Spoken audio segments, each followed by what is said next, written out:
Mahanga double murder मामला नुआ खंडपीठ में शुणाणी। जस्टिस गौरी शंकर शतपथी पीठ में एब शुणाणी। महांगा डबल मर्डर मामला शुणाणी कले नुआ विचारपति जस्टिस गौरी शंकर शतपथी खंडपीठ विधायक प्रताप जेना मामलार शुणाणी करिसेंती। मार्च 15 तारिख में मामलार परवर्ती शुणाणी कराजिबो। से पर्यंत विधायक अंतरीण सुरक्षा बलवत्तर रहिबो। एही अवधि मध्य विधायक विरोध में कौन कार्यानुष्ठान नहीं पारिबे नहीं पुलिस। तेरे पूर्वर यही मामलार ओहरी जाइतिले विचारपति जस्टिस बीपी राउतराय।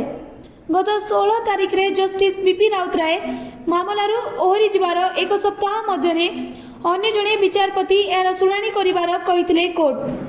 2021 जनवरी 3 तारिख में बीजेपी नेता तथा पूर्वतन महांगा ब्लॉक अध्यक्ष कुलमणि बराड़ एवं तांको घनिष्ठ सहयोगी दिव्य सिंह बराड़ को अति निर्मम भाव हत्या कराइथिला। परे एही मामलार मुख्य अभियुक्त थिबा प्रफुल्ल विश्वालଙ୍କ टांगी कटक रास्ता रे संदेहजनक भाव ट्रक दुर्घटना रे मृत्यु होइथिला। एही मामला रे 13 जनक नारे थाना रे अभियोग होइथिला। ब्यूरो रिपोर्ट जागरण 24 न्यूज।